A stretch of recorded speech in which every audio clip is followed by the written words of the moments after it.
አሰላሙ አለይኩም ዛሬ ይዤላችሁ የመጣሁትኝ ቆንጆና ምርጥ የሳምቡሳ አሰራር ነው። እንደምትወዱት ተስፋ አደርጋለሁኝ። ይህንን የሳምቡሳ አጂና ነው። እዚህ ጋር ደግሞ ዶሮ፣ ነጭ ሽንኩርት፣ ድንች፣ ካሮት፣ አንድ ትልቅዬ ሽንኩርት፣ እዚህ ጋር ደግሞ ፍልፍል ባርድ ወይም ደግሞ ትልቁ ቃሪያ፣ እዚህ ጋር ስጋ ወጥብ አድርገን ሁሉ ነገር ከጨረስንለት በኋላ ዶሮ ማለት ነው። ከዛ እንደዚህ ድስት ላይ እንጨምረዋለን ማለት ነው። እናንተ ከፈለጋችሁ ቀድማችሁ ሽንኩርቱን ጨምራችሁ ሽንኩርቱ ከበሰለ በኋላ ዶሮን መጨመር ትችላላችሁ። ግን እኔ ደግሞ ያደረኩትኝ ውሃውን ምጥጥ ሲያደርግ እንደዚህ ሽንኩርቱን ጨምሬ አቁላልቼዋለሁኝ።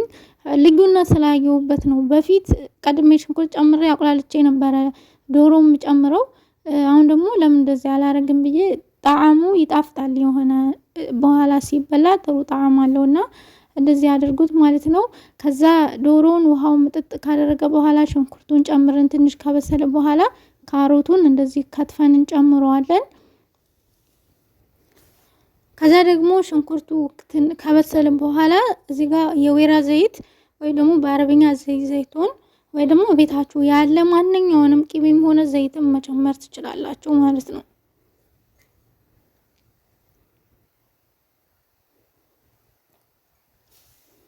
ከዛ ካማሰልን በኋላ ጥብስ እንዲል እንከድነዋለን።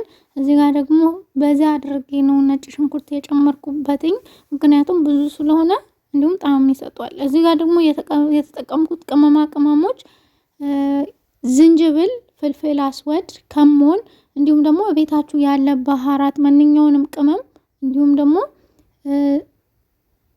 እርድ ወይም ደግሞ ከሞን ነው የተጠቀምኩትኝ። ቅመሙ ጨምረን እንደዚህ ጥብስ እናደርጋለን። በነገራችን ላይ ጥብስ ያደርኩ ነው የሰራሁትኝ። ከዛ ደግሞ ካማሰልን በኋላ ክድን እናደርጋለን። እዚህ ጋር እንዳይቃጠልባችሁ እሳቱ መቀነስ አለባችሁ። ድንቹ በዚህ መልኩ ከትፈን ደግሞ እጥብ ካደረግነው በኋላ ከተጠበሰ እንደዚህ ዘይቱ ድንቹን እንጨምርበታለን ማለት ነው። ምንም አይነት ውሃ ስለማይገባበት የእሳቱ መቀነስ አለባችሁ ማለት ነው። ውሃ ጥንጥዬ ነው የምጨምሩበት። ያው ስጋው ኦሬዲ መጀመሪያ በራሱ ውሃ ይበስላል። ድንቹም ደግሞ ብዙም አንዳንዴ እሳት ማይፈልግ ድንች ስላለ እንዳይቦካባችሁ ያው ብዙ ውሃ እንዳጨምሩበት ትንሽዬ ያቁላላችሁ ጠብ ማድረግ አለባችሁ። ድንቹ መብሰሉን አለመብሰሉ እስከተረጋግጡ ድረስ። እዚህ ጋር ደግሞ ትልቁ ቃሪያ ወይም ደግሞ ፍልፍል አስወዱን እንደዚህ ከትፈን ፍልፍል ባርዱን እንደዚህ ከትፈን እንጨምርበታለን። በጣም ይቅርታ እንግዲህ እንቅልፌ መጥቶብኛል ለዛ ነው መሰለኝ እንግዲህ ስሙን እያቀላቀልኩትኝ ያለሁትኝ እና አብዛኛው ጊዜ አረብኛ ስለማወራ አማርኛ እየጠፋብኝ ነው እና ለዛ ነው አም ሶ ሶሪ። ከዛ እንደዚህ ጥብስ እናደርገዋለን ሁሉንም ጨምረን አሁንም ክድን እናደርገዋለን ማለት ነው።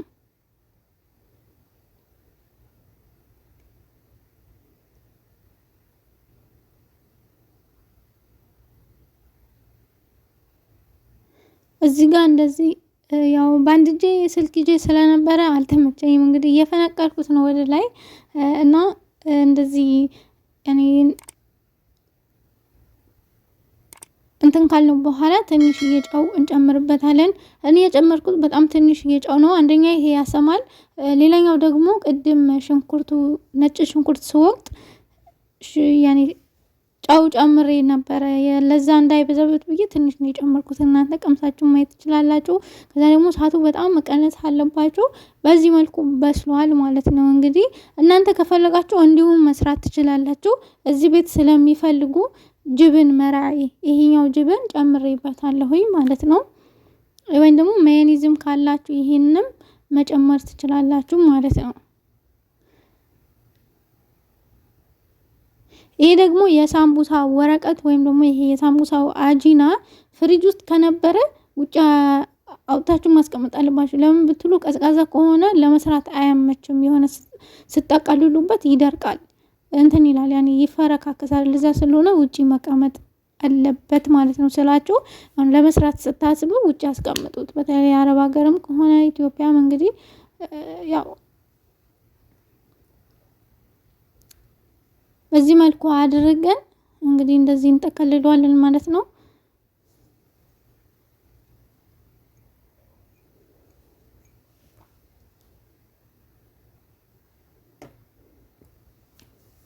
ይህንን ደግሞ የምትለብዱበትን ዱቄት በውሃ አድርጋችሁ ታቦኩና ከዛ እንደዚህ ትለብዱበታላችሁ ማለት ነው።